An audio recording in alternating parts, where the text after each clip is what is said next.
you understand? Hey everybody, I'm Tony Jones, and welcome to the Tony Jones Show. There's just not enough people are willing to take the risk.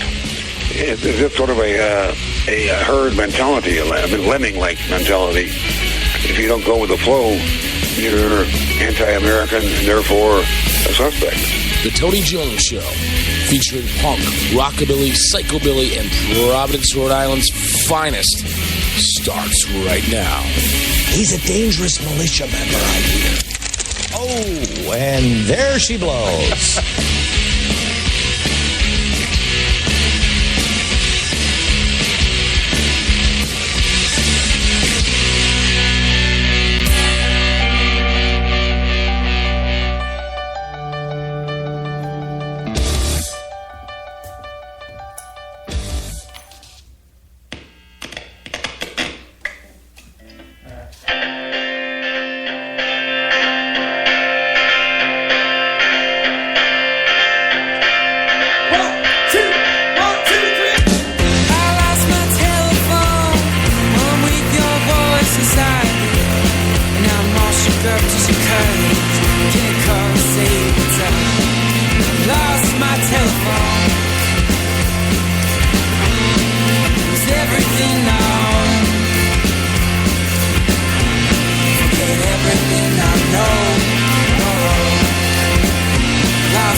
Some Morris and the East Coast right here on the Tony Jones Show. Friends, the time for mediocrity and broadcasting is over.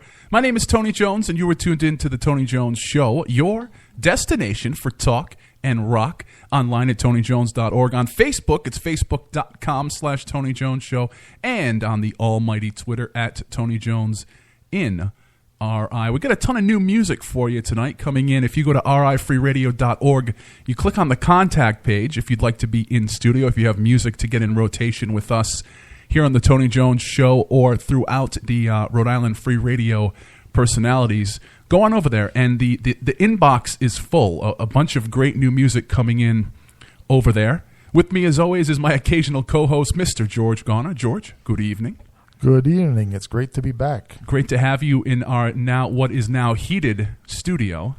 And it's a good thing, too, because you're just overcoming bubonic plague. And I'm overcoming third shift. I'm not sure what the word is for it. Dementia? Dementia, fatigue. A few weeks ago on the show, we were lamenting the lack of heat in the studio, and here it is. Now it's nice and crispy. We got a lot to talk about tonight because, well, I can't even begin to explain what is going on out there. I don't know. I mean, I do more of a straight ahead show. You know, I mean, George, your show, The Haunted Cabaret, gets into different aspects, and you're on a little bit later time slot, and we have Chuckles Crypt here, and we have shows that are kind of 13 folds. They kind of go all over the place. I do kind of more of a straight ahead, positive, fun show. Yeah, but I'll tell you, Tony, honest to God, the news that came out this week, I don't know if my show or the Crypt or Dave, I don't know if any of us are capable of handling the absurdity of the news that have come out this week. When you're in the quasi-entertainment alternative media business, what do you do when the quote-unquote real world is more screwed up than you could ever possibly just work on yourself? Yeah, I mean, I've pointed this out a couple of times on the Haunted Cabaret. I mean, we book ourselves as the home of all things horror. but what's more existentially horrible than this slate of presidential candidates? Now, I am a person who advocates for my generation, the millennials, getting more involved in the political process. Because I think they'd better. I'm involved in a bunch of different things and at town meetings and on that level, and even on the state level. I'm the youngest dude around. It's me, and then everybody else is retirees. They're in their 60s, and they're the ones that are serving on these boards, and they're the ones that are kind of calling it out. And the case that I've made is that, if we're going to stay in Rhode Island, my generation, we're the folks that are going to have to live with those consequences for the next 20, 30 years. But when I look around, I don't see anybody under the age of 100 years old being involved in the political process. Seriously, I mean, you're no response at all from... It's just... I think with the millennials, everybody has $100,000 in student loans, and they have a $150,000 mortgage, and they're just trying to. They're looking around. They're just trying to keep going. They're pretty much withdrawn into themselves. In other words, at the worst possible time. Yeah, unfortunately, this is. Yeah. But it's and it's hard for me to make that case when they take a look at what's going on now. Well, I think there's a sense of futility.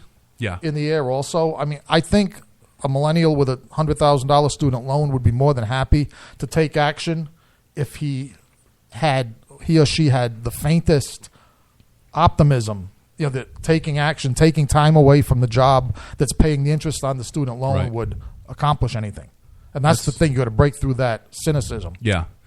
And that's what I never understood about folks who are willing to chime in about the president or presidential election, things along those lines. But when you talk to them about what's happening on the town and state level, the stuff that's going to affect their everyday lives, they kind of gloss over a little bit. Yeah, it took me a while. I will admit that, in my younger days. Back in my day. Well, I won't go quite as far as the, that particular accent there on with the historical implications.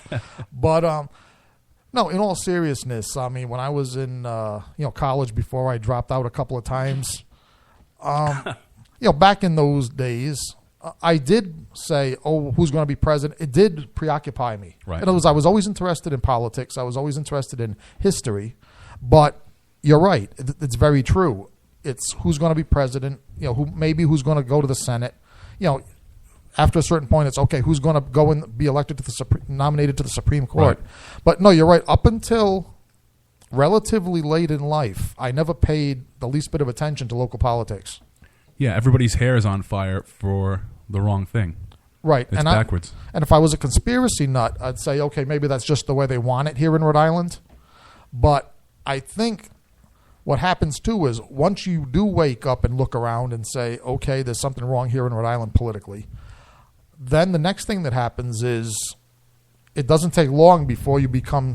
I think the progress from awareness to cynicism is probably the shortest path in this state as in any place in the United States. And because of the close proximity, there's a step in there where people just decide to move on to Rhode Island. And so, and I don't mean this offensively, that's when we're left with all the losers.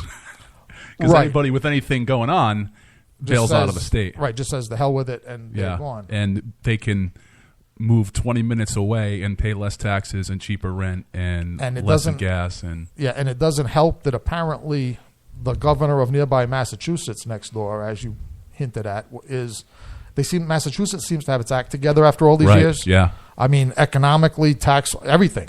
They seem to have it going 100%. You and I worked at a studio, over-the-air AM station where that was located in Providence, but the transmitter site was in Attleboro, so I was going back and forth to Attleboro quite a bit, and I would get to the border there in 95, and Attleboro was the promised land. I mean, there was, You almost hear the birds calling, the heavenly chorus, the sun rising from the horizon. You'd hit that big bump where the roads went from crappy potholes to nice and smooth, and Yep. that was. And you're on your way when you reach that point, and then you really know you've arrived when you travel up a little longer along 95 North, where it goes into that weird curve. If you know the curve I'm talking Yeah. about, and then you go around that big round curve, and then it opens out again straight, and you see those transmitters on the big hill, and that's almost to me like, you know, kind of in the Lord of the Rings, the gateway to the West. You know, it's like the gateway to modernity and civilization. Yeah. And less taxes. And less taxes and no excise tax. I don't think. Does Massachusetts have an excise tax I lose for track. the cars? I do Yeah. too. And, you know, I want to get to some of the new music we were talking about, and I also have a Facebook-related story coming up I want to talk about a little bit because, of course, anybody in alternative media lives on social media Right. these days. But my millennial brothers and sisters, this is the year. This is the year. Take just a little bit of time for me. Yeah, I mean, it can be done. I mean, if we look at, again, like you say, misdirected effort. If you look at the Bernie Sanders campaign, I mean, there's a lot of first-time political novices involved in that. On the other side, you know, even the Trump thing. I mean, there are not so many young people, but there's a lot of first-time novices, you know, of any age involved. And so people do get, you know, they are getting riled up. But like you said, on the national presidential level, which that isn't going to do it. No, head on down to your town hall. I'm telling you, you won't regret it. Yeah, and maybe nail the door shut so those idiots can't go back to work the next morning. So this track just came in through rifreeradio.org. They clicked on the contact page. Sonic Divine, the name of the artist. King of Everything, the name of this song right here on The Tony Jones Show.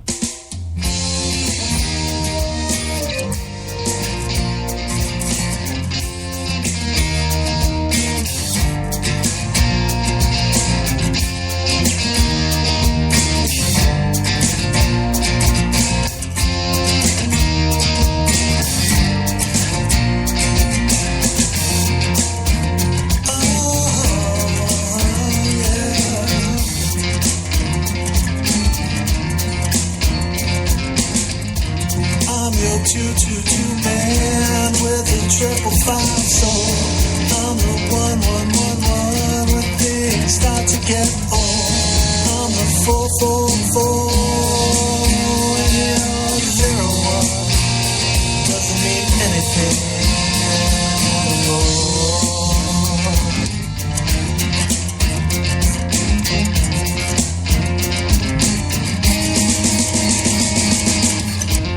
If 6 was 9, then I must be 3. I'm the them, those, the I, the you, and me. I'm the 6-pointed star, Fibonacci. I'm the 111, 8 to infinity. I am the king of everything. I am the bird and its wings.